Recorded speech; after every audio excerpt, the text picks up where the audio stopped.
آج ہم بات کر رہے ہیں تلنگانہ کے محکمہ تعلیم سے متعلق کچھ تازہ ترین خبروں اور اعلانات پر۔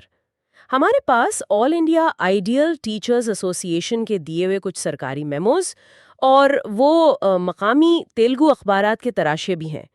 تو آئیے دیکھتے ہیں کہ ان ذرائع میں کیا ہے اور اسکولوں، اساتذہ اور طلباء کے لیے کیا اہم تبدیلیاں آ رہی ہیں۔ جی بالکل۔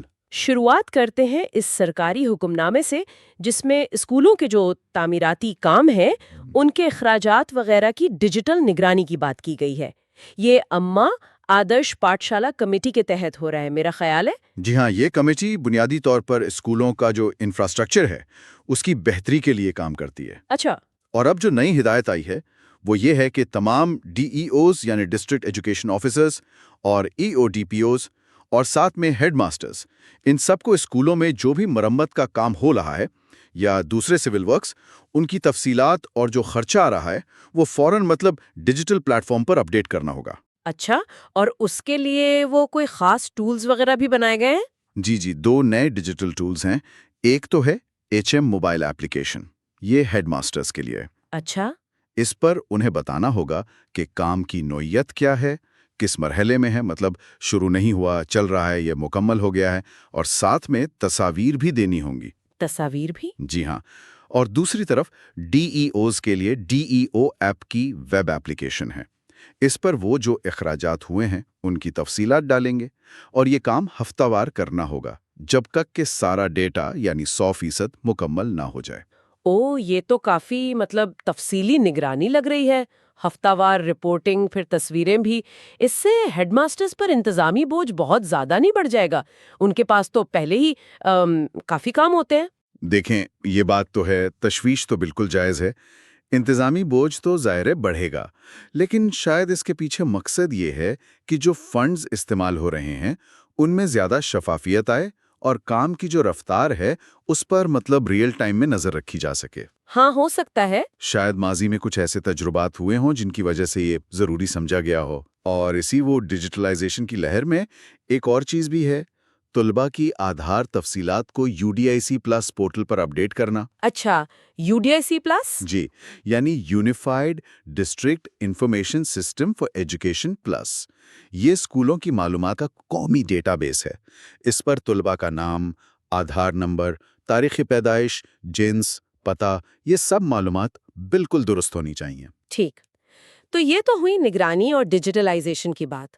اب امتحانی نظام میں بھی سنا ہے ایک بڑی تبدیلی آ رہی ہے، خاص طور پر 10ویں جماعت کے لیے۔ SCRT نے کچھ فیصلہ کیا ہے؟ جی، یہ واقعی ایک بہت بڑی تبدیلی ہے۔ اس سال سے 10ویں جماعت کے لیے صرف ایک ہی سالانہ امتحان ہوگا، 100 نمبروں کا۔ ایک مسئلہ ہے ابھی، اس نئے 100 نمبر کے پرچے کا فارمیٹ کیا ہوگا، اس کی شکل کیا ہوگی، اس پر ابھی تک غیر یقینی صورتحال ہے۔ غیر یقینی صورتحال؟ یہ طے نہیں ہوا کہ کتنے سوال معروضی ہوں گے، کتنے انشائیہ؟ بالکل، حکام ابھی اسی پر بات چیت کر رہے ہیں۔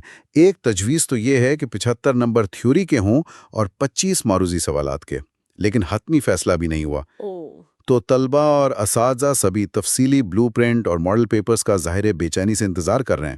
اور ہاں، یہ بھی بتا دوں کہ سمیٹیو اسیسمنٹ یعنی SA1 امتحانات وہ 24 سے 31 اکتوبر تک ہوں گے۔ یہ غیر یقینی صورتحال تو واقعی طلباء اور اساتذہ دونوں کے لیے پریشانی کا باعث ہو سکتی ہے۔ تیاری کیسے کریں گے وہ؟ کیا اس تبدیلی کو کوئی وجہ بتائی گئی ہے؟ کیوں یہ 80+20 والا سسٹم ختم کیا؟ دیکھیں، واضح طور پر تو وجہ سامنے نہیں آئی ہے، لیکن اندازہ یہی ہے کہ شاید امتحانات کو زیادہ معیاری بنانا مقصود ہو، یا پھر پورے صوبے میں ایک جیسا نظام لانا ہو، اور وہ جو انٹرنل مارکس میں کبھی کبھی فرق آ جاتا تھا اس مسئلے کو حل کرنا ہو۔ شاید۔ جی، لیکن جب تک واضح ہدایات اور وہ ماڈل پیپرز نہیں آ جاتے، کچھ کہنا مشکل ہے۔ جلد وضاحت تو ہونی چاہیے۔ بالکل۔ چلیں اب کچھ اچھی خبروں کی طرف آتے ہیں۔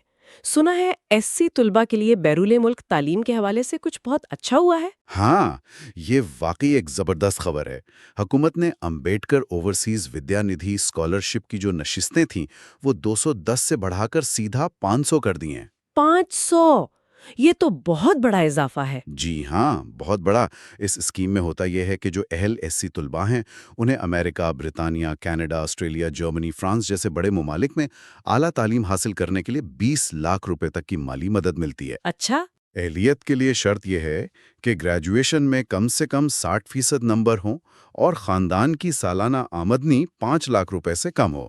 بہت خوب، 500 نشستیں تو مطلب بہت سی ہونہار طلبہ کے لیے باہر جا کر پڑھنے کا خواب پورا ہو سکتا ہے۔ اچھا، اور آخر میں اساتذہ کے لیے بھی کچھ ہے ان کی حوصلہ افزائی کے حوالے سے؟ جی، اساتذہ کے لیے بھی ایک اچھی خبر ہے۔ حکومت نے جو بہترین اساتذہ کے ایوارڈز ہوتے ہیں ان کا دائرہ وسیع کر دیا ہے۔ کیسے؟ اس سال پہلی بار ایسا ہو رہا ہے کہ کستوربا گاندھی بالیکا ودیالیہ یعنی KGBV سکولز، جی، جو لڑکیوں کے رہائشی اسکول ہیں۔ بالکل، اور ماڈل سکولز کے اساتذہ کو بھی ان ریاستی ایوارڈز کے لیے نامزد کیا جا سکے گا۔ پہلے یہ ایوارڈ زیادہ تر سرکاری اسکولوں کے اساتذہ تک ہی محدود تھے۔ یہ تو بہت اچھا اقدام ہے۔ مطلب KGBV اور ماڈل سکولز میں بھی تو بہت محنتی اساتذہ کام کر رہے ہیں، ان کی خدمات کو بھی تسلیم کیا جانا چاہیے۔ بالکل، اس سے نہ صرف ان اداروں میں کام کرنے والے اساتذہ کی حوصلہ افزائی ہوگی، بلکہ شاید یہ تعلیم کے شعبے میں مجموعی طور پر ایک مثبت مقابلے کی فضا کو بھی فروغ دے۔ تو خلاصہ یہ ہے کہ تلنگانہ کا محکمہ تعلیم کئی محضوں پر بیک وقت کام کر رہا ہے۔ ایک طرف تو ڈیجیٹل نگرانی کو سخت کیا جا رہا ہے، دوسری طرف امتحانی نظام میں بنیادی تبدیلیاں لائی جا رہی ہیں۔ جی، پھر طلبہ کے لیے بیرون ملک تعلیم کے مواقع میں بہت بڑا اضافہ کیا گیا ہے اور اساتذہ کی خدمات کے اعتراف کا دائرہ بھی وسیع کیا گیا ہے۔ جی، یہ سب اقدامات کاغذ پر تو ظاہر ہے بہت اچھے لگتے ہیں۔ ڈیجیٹل نگرانی سے کارکردگی، معیاری امتحانات، زیادہ مواقع، اساتذہ کا اعتراف، سب مثبت چیزیں ہیں۔ لیکن یہاں ایک اہم نقطہ یہ ہے جس پر غور کرنا ہوگا کہ یہ جو اتنی تیز رفتار ڈیجیٹل اور انتظامی تبدیلیاں آ رہی ہیں، ان کا زمینی سطح پر مطلب کلاس روم میں اصل تدریس اور سیکھنے کے عمل پر کیا اثر ہوگا؟ یہ اہم سوال ہے۔ جی، اصل امتحان تو یہی ہوگا کہ یہ پالیسیاں زمین پر نافذ کیسے ہوتی ہیں اور کیا یہ واقعی تعلیم کے معیار کو بہتر بناتی ہیں، بغیر سسٹم پر، خاص طور پر اساتذہ اور ہیڈ ماسٹرز پر کوئی غیر ضروری دباؤ ڈالے۔ اس پر ہمیں آگے نظر رکھنی ہوگی۔